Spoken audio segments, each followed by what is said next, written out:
A note before we start. This episode was recorded before the news about Merdeka Centre's survey was released. The survey showing that a fair amount of ethnic Indians were also supportive of Najib's pardon bid. Nonetheless, I decided to publish this recording unedited because you'll see here I'm focusing on something peculiar, something unique within Malay politics, and as such, the latest news might add a layer of complexity but doesn't alter the fundamental analysis I'm offering.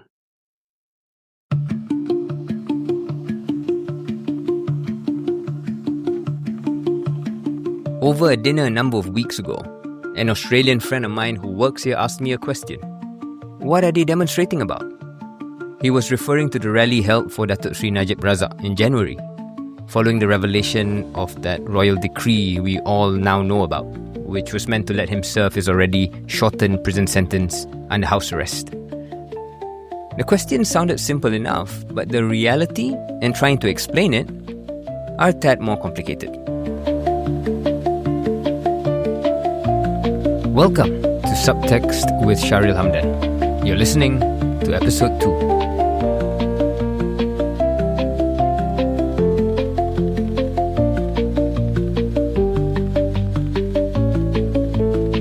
That wasn't the first time I'd been asked something similar. I'd been asked questions like, why does UMNO still stand by him? How does he still command so much public support? Now, these questions have a certain consistency to them. Not just the consistency in their subject matter, but also in their tone. Because apart from a few exceptions, the questions always felt like they came from a place of genuine bewilderment.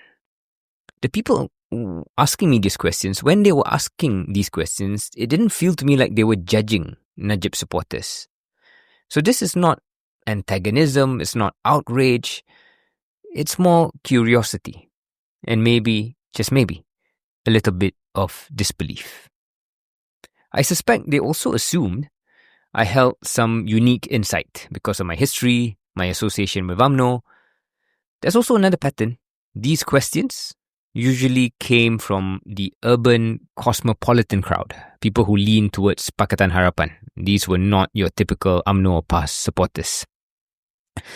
There's another type of consistency here, the consistency in my response. Because in my memory of those moments and how I answered those questions, I realize now that I often rushed through them.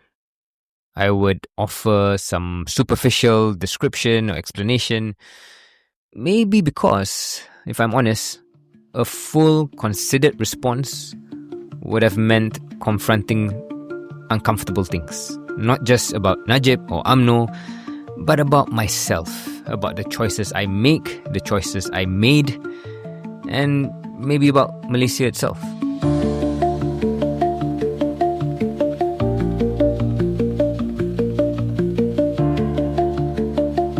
You're listening to episode 2 of Subtext with Shahril Hamdan, where unlike my other podcasts, where I sit on a couch and chat with a friend, here I occasionally read out more considered thoughts about topics that I spend more time formulating my views around in hope that it might generate your own introspections.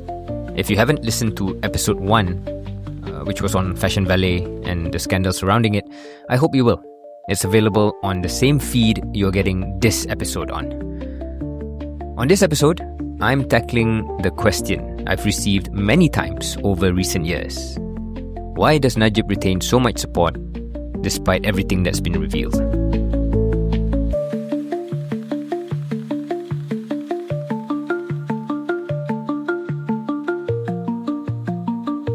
Let's dispense with the more obvious and straightforward explanations for the Najib brand resurgence, such as fatigue of 1MDB. I mean, it's been over a decade. Many people are exhausted, and there's a sense of moving on, especially when bread and butter issues are more immediate, more relatable. Or other factors like the current government being a coalition involving UMNO, which means that antagonizing his supporters will come at a political price to Pakatan Harapan, to overall government stability. Or the fact that most people haven't followed the court proceedings closely. So that vacuum has been filled by alternative narratives, some legalistic, some conspiratorial, that paint Najib not as the perpetrator, but as a victim. Or that despite 1MDB being a systemic failure, because Najib's the only big fish facing the music, it helps bolster those precise narratives of selective prosecution, of victimhood. It also doesn't help that Jolo, the Jolo whale, remains at large. On top of all of this, there's no denying his social media machine is formidable. They know how to package him and how to amplify those precise narratives I described above. As far as explaining why Najib remains popular, there's truth in all of these factors above. And these factors alone can generate endless conversations and debates. But I think these are largely circumstantial explanations. They help us understand the mechanics of Najib's resurgence, but not necessarily the deeper forces at play. What I want to explore here is something deeper, something more structural. Let me try and explain further the distinction I'm trying to make here between circumstantial and structural. Now, that we have a coalition government today rather than a straightforward Pakatan Harapan majority, that's a product of circumstance. That UMNO in its 2018 leadership contest chose to double down on its former president rather than move on, that's also circumstantial. The unmet expectations of the PH government during its 22-month tenure, the Manifesto Bukan Janji backlash, the UMNO PAS alliance, the Sheraton move, COVID, everything that followed, those are all extremely important and consequential features of the landscape.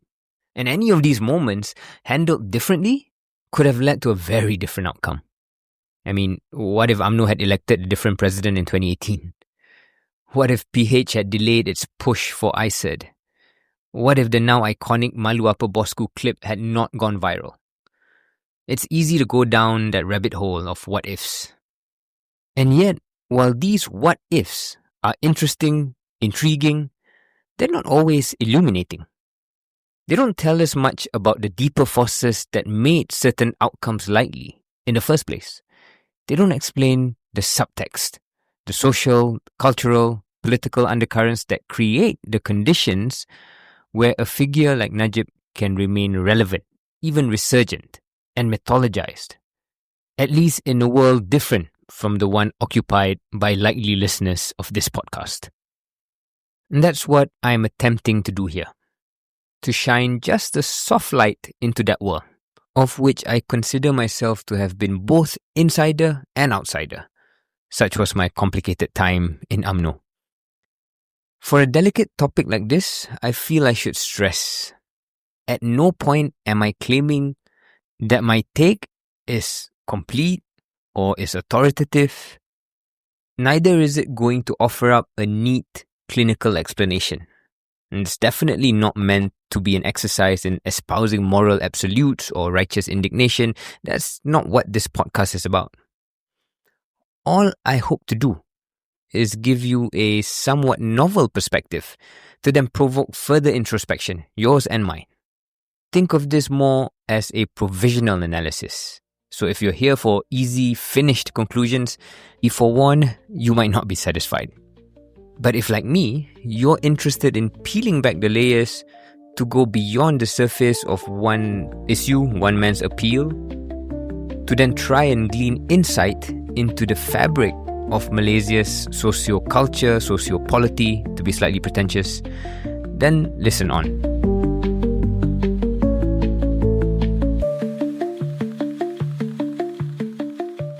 First, the elephant in the room. Najib supporters are overwhelmingly Malays. That's not to say that most Malays believe he is entirely innocent or that he has no handful of Chinese fans, especially among the business community who I've heard on occasion say in private, life was better under Najib. Nor should we ignore that in 2018, statistically, the majority of Malays rejected BN and Najib in the polls. All the same, there is a racialized quality to the support base that he retained even in 2018 and regained in subsequent years. Of course, to say anything about the quote-unquote Malay condition is to engage in a measure of speculation, assumptions, interpretations of the most subjective kind, not to mention a drawing of boundaries about what Malayness as a useful political category here means. I accept all of the awkwardness that comes with this approach, but I do believe there is something about the Malay mindset and our relationship to power that explains a lot of what's going on. In my view, that relationship to power, that Malay relationship to power, tends to patronage. Patronage, not in the way that every budding and middling politician seems to need to have a political master, although that's part of it, but in a broader sense of what the concept of patronage entails. The way I see it, Malay politics is not just about ideology, not even about party loyalty. Malay politics is also about who can provide and who can protect. There's an understanding that leaders are there not just to govern, but they are entrusted to distribute resources, secure opportunities, and defend the community. What provisions matter, how they are distributed, what protection means and protection from what, all of these are not always easy to pin down. They shift and change depending on the who and the when. But that there is a regime of patronage and dependency, I think is undeniable. Amongst political players, you can quite easily see this dynamic at play. Whether you are a local branch leader or even if you are a senior minister, from the most local of politics to the very top of the power structure, patronage matters. Your payung matters. But we're talking about something far more pervasive than what you can observe among politicians. It's more diffusive, seeping into the broader community. At the risk of attaching a moral value, it's more insidious. It is an indispensable element in the logic of legitimate authority and power. There are many parts and many faces to this concept of patronage, which Najib's enduring popularity can help us understand. I want to tackle this theme, this approach, in 3 parts. First, the distributive function of patronage. When Najib allegedly said, "Cash is king," he wasn't entirely wrong.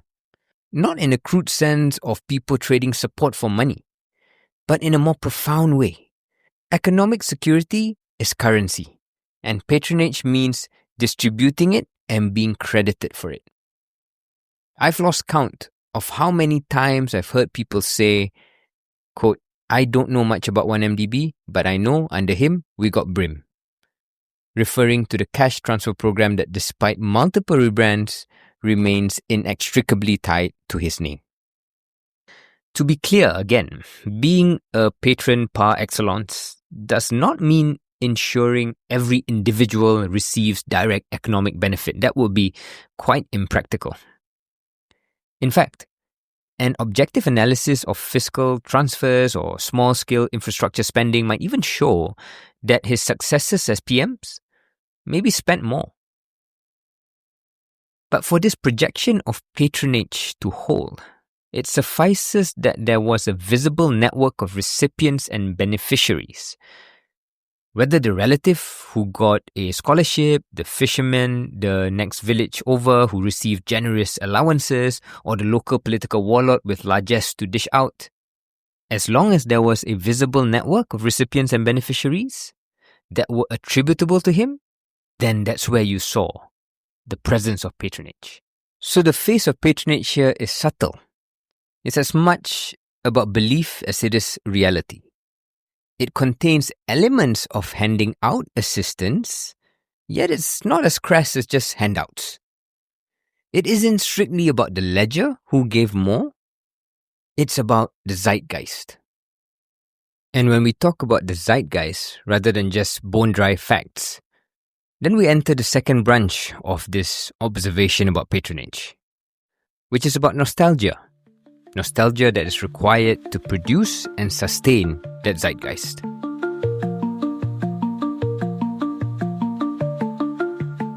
Remember the choice phrase, "Under him, we got brim."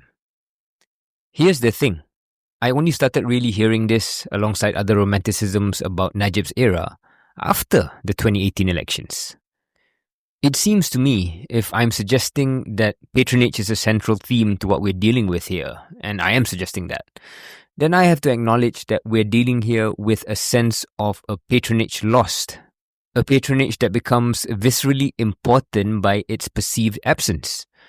So much so that its chief bearer is recast into a sentimentalized form. And I guess that's the crux of the issue, the sentimentalized form of Najib.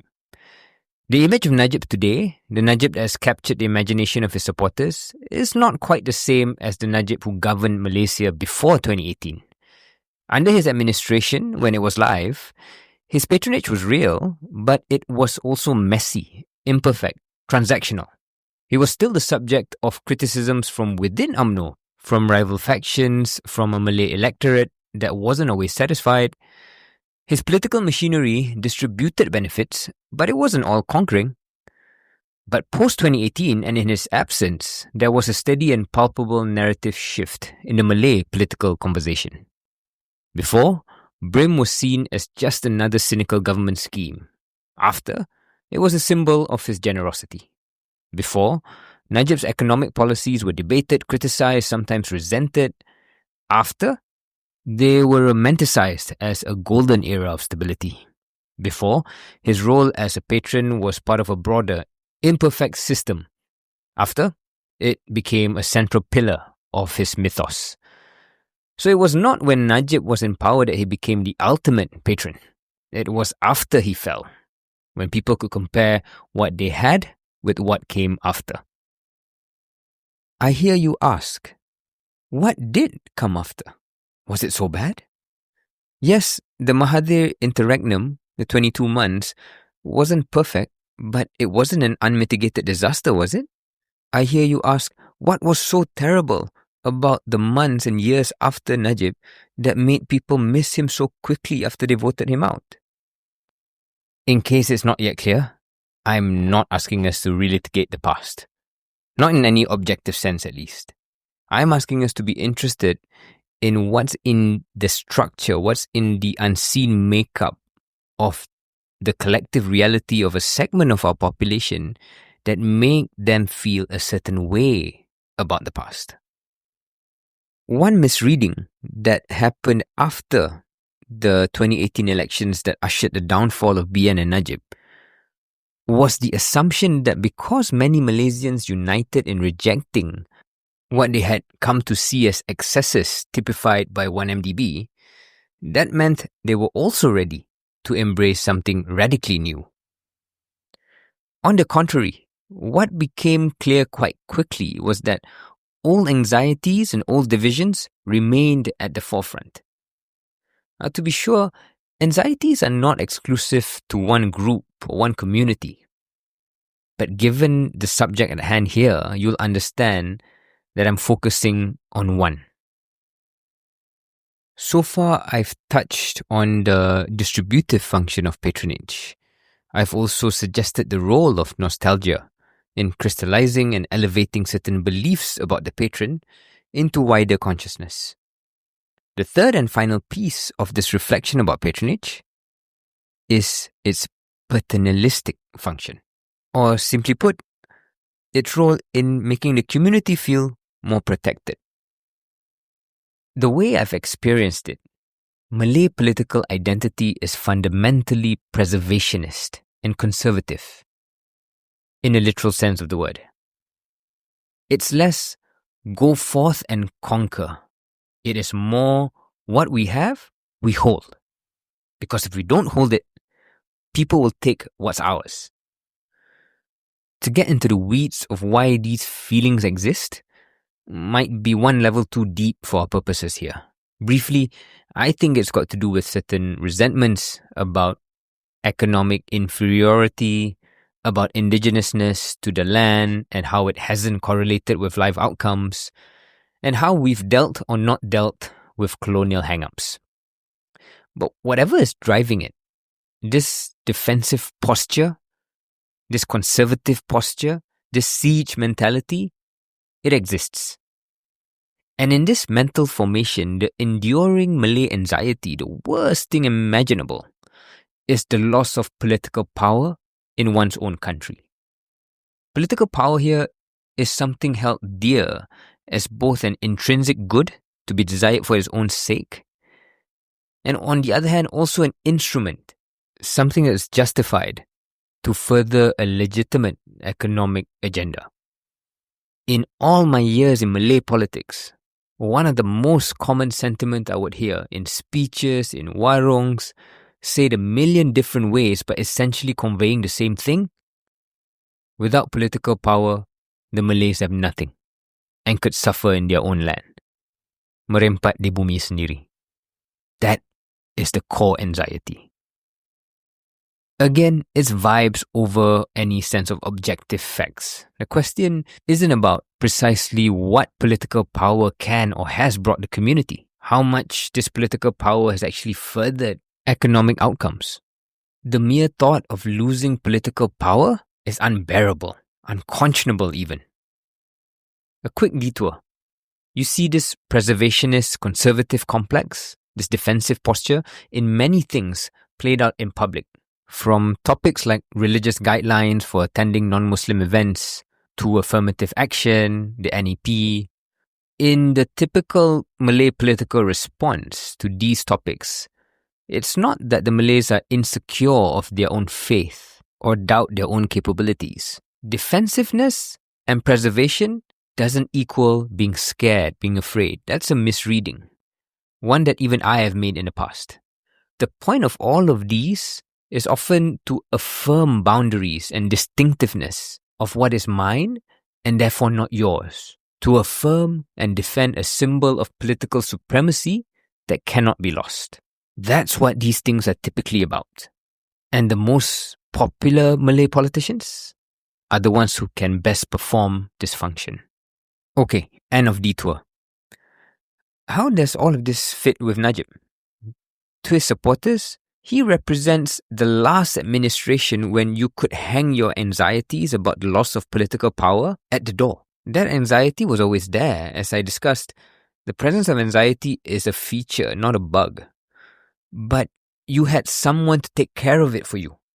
This is a paternalistic and protectionist dimension of patronage, distinct from any handouts, giveaways, distribution. And in some ways, this is more profound, more powerful.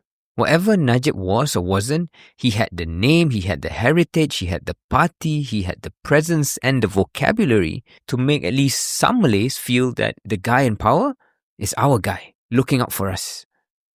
Everything that came after Najib has not been able to generate that same effect or give that same comfort against this enduring anxiety. Between government press releases in Mandarin in 2019 by the AP ministers and a political construct of strange bedfellows in 2025, something has shifted.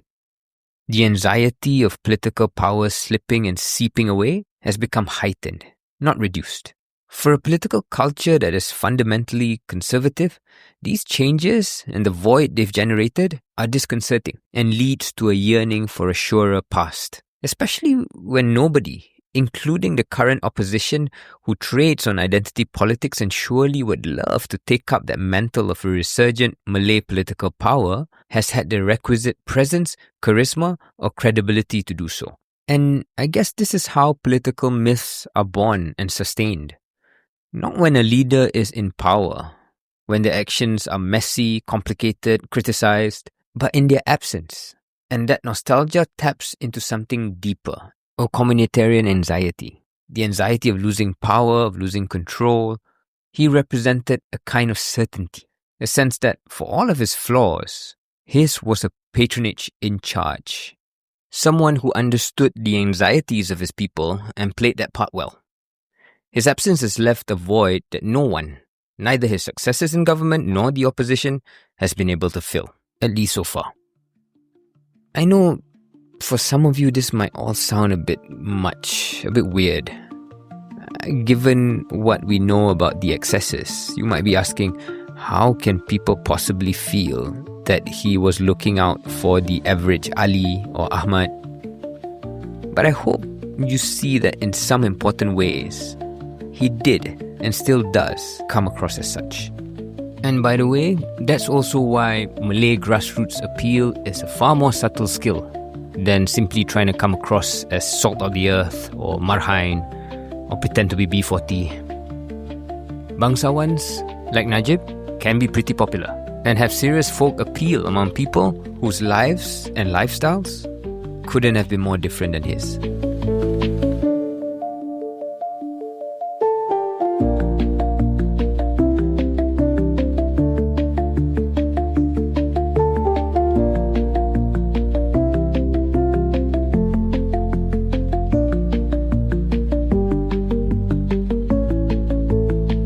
In this episode, I've walked through the three phases of patronage that I felt was relevant. The distributive element, the function of nostalgia, and the spectre of anxiety. And how they intersect can create entirely different realities around the same set of facts. And yet, let's be clear. None of this changes what 1MDB involved. Yes, institutions failed. And yes, there is more than one party responsible. But still, it was an abuse of power by a sitting PM. It was an act of corruption that set our country back. Parts of it that have reached a verdict have been tried and tested in courts over and over again. That remains true. I should say this too. I was in UMNO, and after 2018, I was really part of his leadership. And while I never went along with the idea of defending Najib vis-a-vis 1MDB, or casting doubt over judges' integrities, I also didn't really speak out against this narrative or belief, at least not publicly. Those who knew me during those years know I tried to push back in private to complicate the internal discourse around this issue. But the truth is, I failed. And I wonder if I truly tried hard enough, knowing the price I would have to pay. Some of that was the pressure of party discipline, how dissent is managed, sometimes subtly, sometimes not. But I also have to admit, it was a trade-off. An agonizing one, but still a trade-off I made, and one I have to own now. I could have said loudly, let's look at the facts, let's respect the courts, let's not hurt the credibility of our institutions. As someone trying to build a political career within a party that largely saw things differently, I made the calculation, consciously or otherwise, to stay quiet, to pick my battles. Was it strategy or was it self-preservation?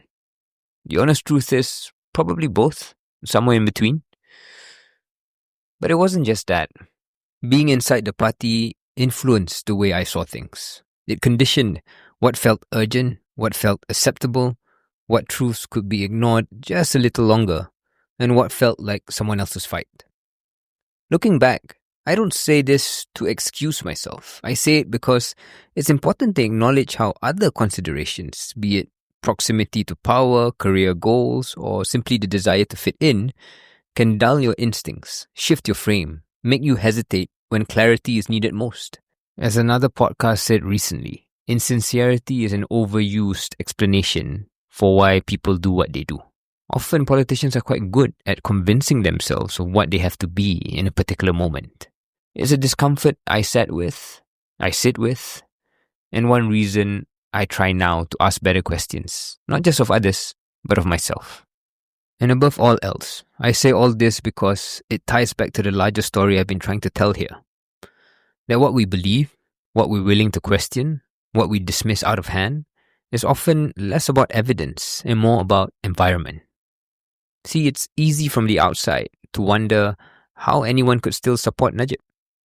But I've lived inside the kind of political and psychological architecture that makes that support not just possible, but intuitive.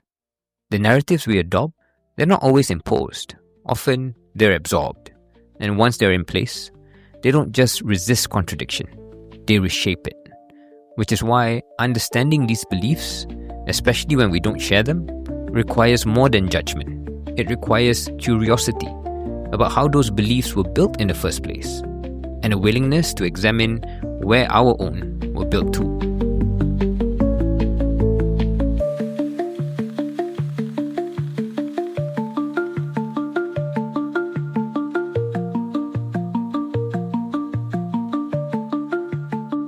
So, zooming back out to where we started, the resurgence of brand Najib is best understood not purely as contingent on the accident of circumstance or even the will or choices of individuals alone, but as a result of a set of broader structural conditions.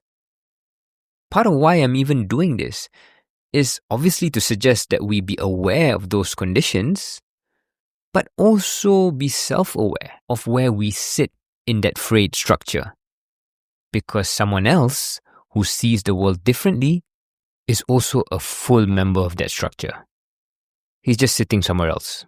And an uncomfortable question is, are you interested about him? Are you curious about him and his worldview? Or are you satisfied in yours? That's why the Najib story isn't just about one man or one scandal. It's about us. More than any other political figure, Najib functions as a kind of Rorschach test. Your opinion of him signals something larger. Whether you resent him and wish him no good, hate the idea of the house arrest, whether you love him and feel he was a victim of conspiracy, whether like me you bear no ill will to him, wish he can find peace in his latter years, but feels he needs to admit his responsibilities before there can be any genuine redemption. Whatever your feelings are, like it or not, in the judging eye of the fellow citizen, your opinion on this topic is not free. It projects who you are, your worldview, your moral compass, your political persuasions, and more subtly, your resentments and anxieties and prejudices. And on those latter points of resentments and anxieties, that's where I think we're stuck. Not just in this case, but in a broader political loop. In other words, a structural reason why there are such divergent realities about Najib among Malaysians is precisely because divergent realities are what Malaysians already live in. I've barely scratched the surface of what one particular worldview, in this case the Malay communal worldview, might look like. But someone else could do something similar for any other group in this country and have a lot to say. But what you probably can't do so easily is to tell a story about what the national Malaysian worldview looks like. Just like you can't really say what the national feeling about Najib is.